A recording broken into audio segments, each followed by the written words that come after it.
Bueno, hola, ¿qué tal? Buenos días, buenas tardes, buenas noches, en el momento que ustedes vean esta clase. Bueno, me presento, mi nombre es Luis Lerú, ya nos estuvimos comunicando por Classroom. Bienvenidos a esta primera clase, que si bien es formalmente en el inicio del ciclo lectivo, bueno, nosotros ya estuvimos teniendo algunos contactos previos para que ustedes supieran cómo iba evolucionando esta situación que nos está, que nos está cruzando a todos y que bueno, una de las cuestiones más importantes es cuidarnos, ¿sí? Es de alguna manera mantenernos en casa y bueno, en ese plan, bueno, una estrategia que nosotros utilizamos en esta situación es bueno, que nosotros podamos revisar ideas, encontrarnos y poder de alguna manera que ustedes reciban alguna clase mía. Y bueno, yo he elegido esta manera, otros profesores a lo mejor eligen en un formato papel. Yo por ahora voy a tratar de elegir algún video como este, de algunos minutos, donde yo les voy a ir dando algunas ideas.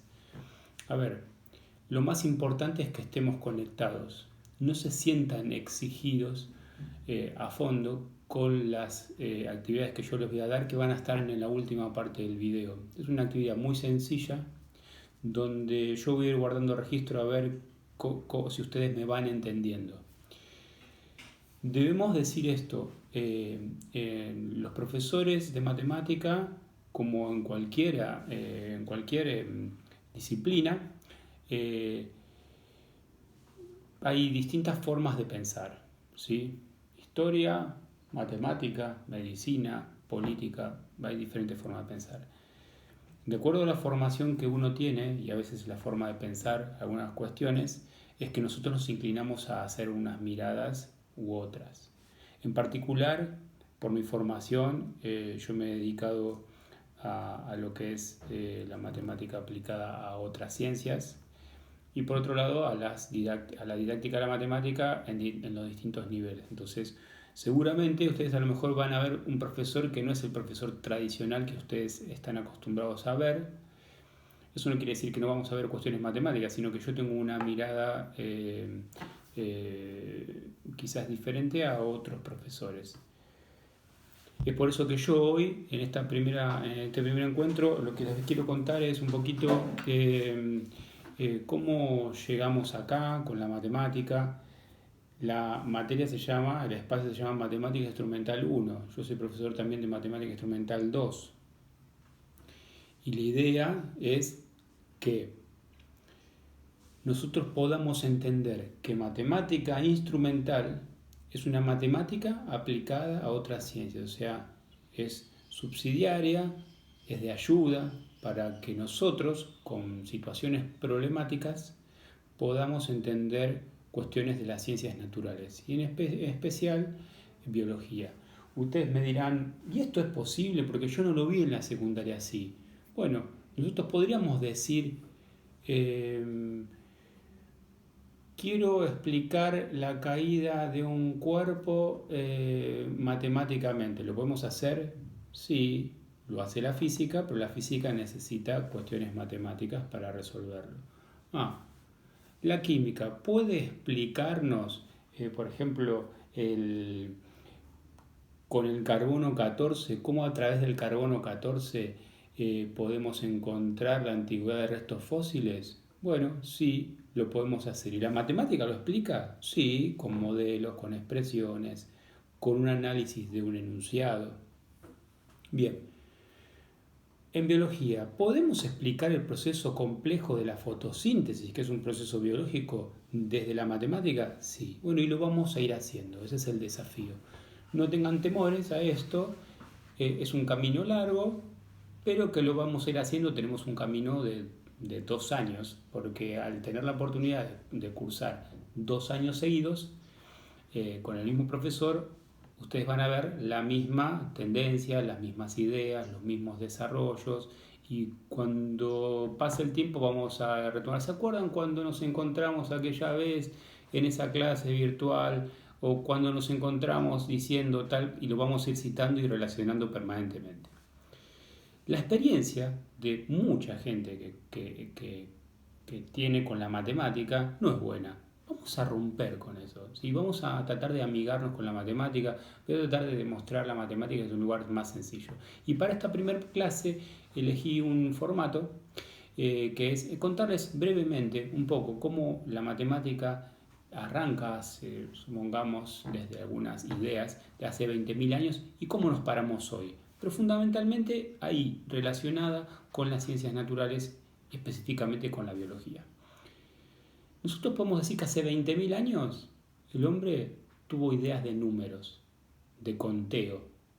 ¿Sí? Por ejemplo, el hombre hacía palitos para contar animales, recipientes, personas, y estamos hablando de números. Un poco tiempo más adelante empezó a tener algunas ideas de geometría, como son el círculo, la circunferencia, el triángulo. Pero siempre es muy importante esto desde un lugar de la necesidad del hombre. No hacía matemática como hacemos hoy, no resolvía ecuaciones obviamente. Eran por cuestiones de necesidades sencillas.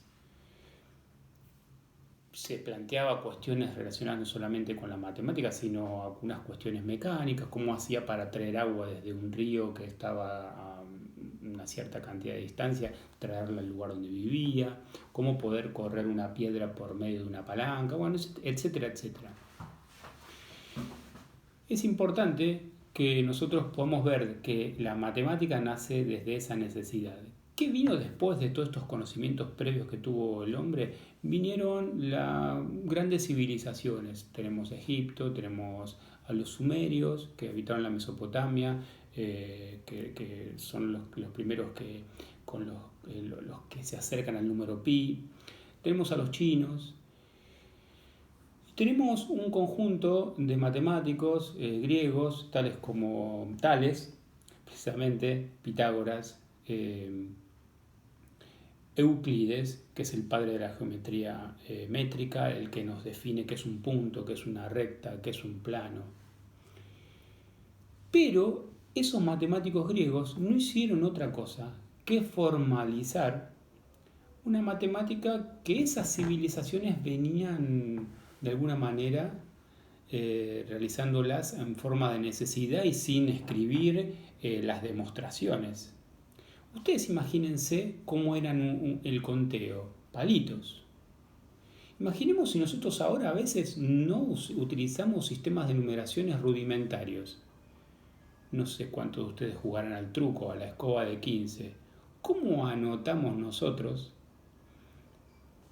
en los casilleros de nosotros jugamos, ellos contra nosotros? ¿Cómo hacemos? Palitos, ¿no? 1, 2, 3, 4, 5. Y agrupamos de a 5. Si yo tengo 2 series cerradas, yo sé que son 10. Fíjense que nosotros, inclusive hoy, esa forma rudimentaria de conteo la utilizamos.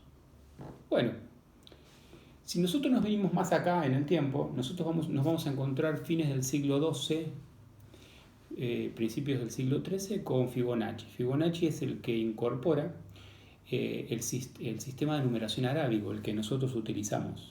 ¿Sí? Esos números, el 1, el 2, el 3, que se usaba anteriormente el sistema de numeración romano. Pero el sistema de numeración romano, fíjense ustedes que no tenía el 0. El sistema arábigo incluye al 0. ¿Y el 0 de dónde sale? Bueno, el 0 se origina de restar dos números iguales. Fíjense, 7 menos 7, 0. El problema después empezó a aparecer cuando decía, si yo digo 7 menos 5, 2, no hay problema. Ahora si yo digo 5 menos 7, menos 2, aparece un número nuevo, un número negativo. Y así fueron apareciendo los distintos números. Los distintos números que tenemos hasta hoy, porque hoy nosotros trabajamos con los números reales. Los números reales son todos los números. También existen los números complejos, números muy relacionados con la electrónica, por ejemplo, ¿sí? Números que tienen polaridad, una parte real, una parte imaginaria. No sé si ustedes han visto los números imaginarios en la escuela secundaria. Viniendo un poquito más acá, nos encontramos con un gran desarrollo de la matemática, un gran desarrollo en esas épocas, con Galileo Galilei y Kepler. ¿Qué fueron ellos? Bueno, ellos estudiaron los cuerpos celestes y para analizar los cuerpos celestes tuvieron que hacer mucha física de esto mismo, de los cuerpos celestes, y para explicar esas cuestiones necesitaron de la matemática. Un poquito más acá nos encontramos con Newton, donde es el que nos entrega sus leyes, ley de inercia, ley de masa y de acción y reacción. Para hacer todas esas demostraciones él necesitó un flujo muy importante de uso de la matemática, pero ahí ya relacionado con una cuestión que es lo que nos va a atravesar a nosotros este año y el año que viene también, que es la palabra funciones. Cuando hablamos de funciones tenemos que hablar de variables. ¿Qué es una función? De forma sencilla, es una relación matemática que vincula una variable independiente con otra dependiente, ¿sí? Ya más adelante nosotros entraremos en profundidad en esas cuestiones. ¿Qué permite las funciones? Crear modelos, algo que nosotros vamos a ver dentro de un ratito, les voy a contar lo que es un modelo. ¿Qué ocurre por esas épocas? La revolución industrial. Imagínense una industria, una fábrica, ¿qué necesita para funcionar? Mecanismos, chimeneas, rodamientos, cintas, ¿sí? ¿Y cómo las fabrico? Y con conocimientos matemáticos, porque tengo que saber cómo rueda un objeto, cómo se desplaza, qué fuerza hace acá, qué fuerza hace allá. Y para explicar todo eso necesito la matemática. Es ahí donde aparecen disciplinas de la matemática, de la física moderna, como es la estática, la cinemática y la dinámica, cosas que van a ver en física. Me detengo en una época donde aparece Descartes. Descartes es un personaje muy importante, considero, para la historia de la humanidad y específicamente para la matemática. ¿Por qué? Porque es el padre de la geometría analítica. Sus discípulos a Descartes le decían Cartesio. Imagínense que inventó Descartes, los ejes cartesianos. Un sistema de referencia, X, Y, que a veces lo llevaba a las 3 dimensiones poniéndole Z, donde, ¿cómo nace la cuestión de los ejes cartesianos? Bueno, nace con una necesidad desde los mapas. El hombre por esa época navegaba y se perdía en los mares y necesitaba tener puntos de referencia y saber que acá había una isla, allá había una costa, y los mapas eran muy imperfectos hasta ese momento. Entonces muchos navíos que salían a los mares se perdían o tenían accidentes. Entonces los matemáticos empezaron a trabajar con sistemas de referencia para la nueva fabricación de mapas. Si nos ponemos a pensar hoy, X, Y, agarra uno un planiferio, ¿quién sería X? El ecuador. ¿Quién sería Y? El eje Y, meridiano de Greenwich. Así que ustedes relacionen que nosotros muchas veces cuando trabajamos con matemáticas explicamos cosas de esta ciencia. En este caso estamos explicando el funcionamiento de un mapa, de un planiferio, geografía. Bueno, cuestiones como estas podríamos hablar muchísimas, podríamos quedarnos horas hablando sobre historia de la matemática y cómo un montón de cuestiones que nosotros usamos hoy las trabajaron los matemáticos en otras épocas, ¿sí? Hay una cantidad muy importante de cuestiones relacionadas con la historia de la matemática. Uno cuando es profesor de matemática lee mucho estas cuestiones y bueno, una de las especializaciones que uno puede hacer es esa. Pero me quiero detener a continuación de un personaje que se llama Euler. Euler es de alguna manera el creador o el que promueve un número real. Un número real que, recuerden, un número real es un número que tiene infinitas cifras decimales, ¿sí? No repetitivas. Conocemos el número pi, 3,1415,9, infinitas cifras decimales, que es, si yo tengo el diámetro de una circunferencia, es la cantidad de veces que entra ese diámetro en toda la circunferencia, entra 3,1415,9 veces.